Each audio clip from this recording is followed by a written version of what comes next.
Have you been asking what the flux? I know I have, with everything that's been going on globally, politically, economically, with leaders in our own lives. So much chaos, so much disruption. And we can respond with overwhelm. I know I have. There's that feeling of overwhelm and feeling like, what's going on, and what are we supposed to do with this?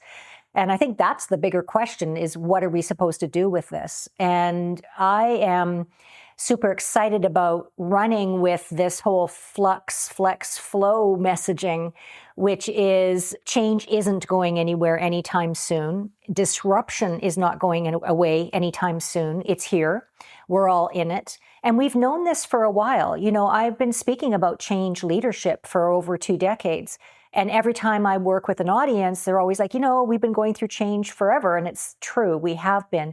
And I think we are at a new level of change, disruption, dismissing the status quo that is causing all of us to really have to elevate our thinking and elevate our leadership. And I really, truly believe that now more than ever before, we're really being called on for everyone to be a leader. And what that means is stepping into sovereignty with ourselves. That means being able to self-resource. That means being more discerning than ever before.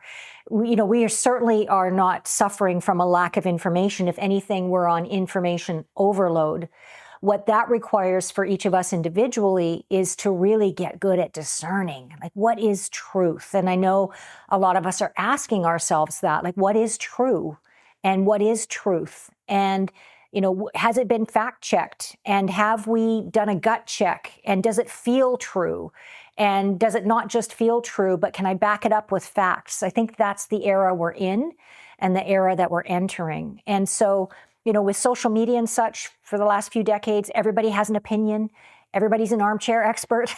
Everybody has something to say. And while I think social media has been great about having multiple voices be heard, I think it's also at a new point where we're having to go, what's true, what's hyperbole, what is just the sake of adding to the noise. And I know for myself, I've been quite quiet for the last 18 months or longer. I haven't done a new podcast series. This is the first of the new series since that time frame of the previous podcast. And part of that is, really with myself going to, what do I have to say? How is my voice at this time going to add value to all the other voices that are weighing in on what's going on in the world?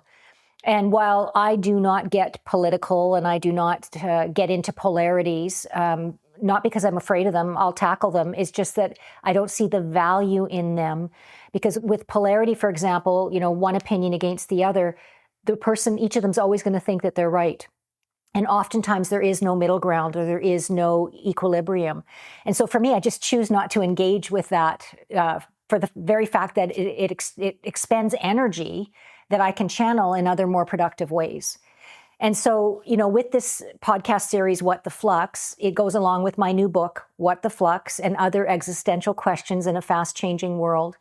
And I really feel strongly from my core that what this is causing us to do, what the disruptions are causing us to do, is to really self-evaluate at higher levels than ever before, and to really look at our behaviors. And to fact check ourselves and to really, not in a way where we're judging ourselves or we're being hard on ourselves. I'm not speaking about that. I'm talking about higher degrees of self-regulation, like especially for those of you that are leaders listening or watching to this. As leaders, it used to be a much simpler existence to be a leader. And I've been a leader for over 30 years. And, you used to get the promotion of a leader, and your job was clear. You tell people what to do and they do it.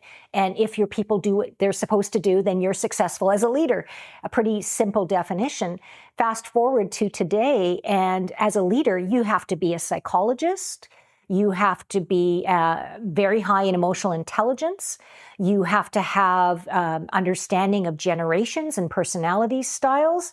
And you have to be able to be open and flexible. Your mind has to be the most flexible that it's ever been before. And I think, that's also why my branding shift towards Flux, Flex, and flow is around the flexibility factor. You cannot survive this era unless you're willing to be more flexible. And when I talk about flexible, I mean, many of you listening or watching might think, well, I'm already flexible. Look, I made it this far. Yes, absolutely, 1000%. And I'm talking about new skills that are emerging that require us to be even more flexible in order to increase our resilience, in order to increase our bounce back, in order to increase our ability to connect and collaborate and create with multiple people at a more higher level. And so I believe Flux is here to help us evolve as human beings.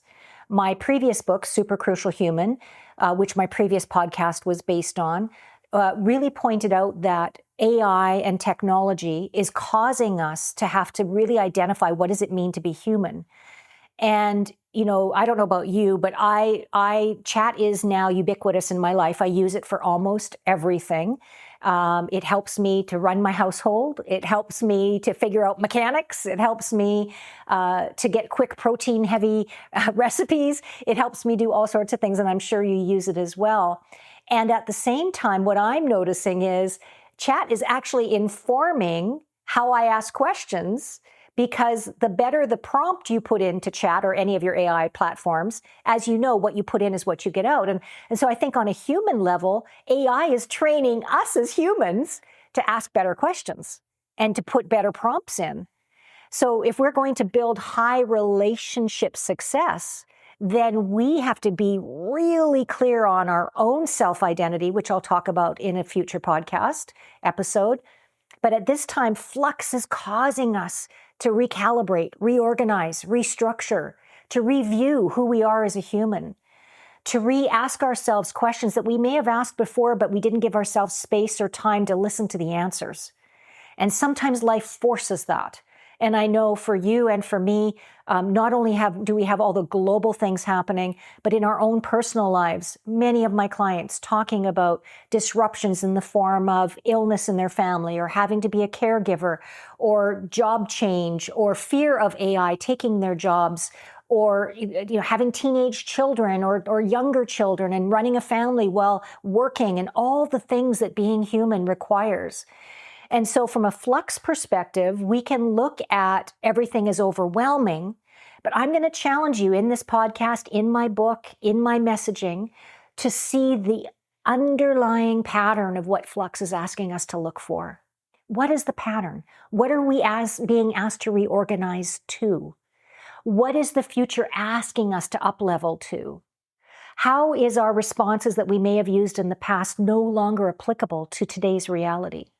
And if we find ourselves resisting and fighting and reacting and blaming and creating polarity with others, that to me is a gift of Flux. That's the gift of, okay, why am I responding this way? What is the better opportunity for me? And to ask better questions.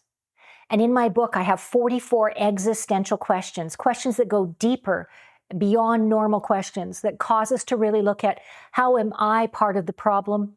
But also, how am I part of the solution? And then the questions take us to, how does that help me to be a better human? So Flux isn't here to break us. It's here to help wake us. And I'm excited to help and speak about and share with others on how to take this opportunity and to see it as an ability for us as humans to rise to the occasion, to rise to resiliency, to rise to better connection, to rise to being a better human, and to being able to leverage AI as an assistant while we focus on better connection, better relationship, better collaboration.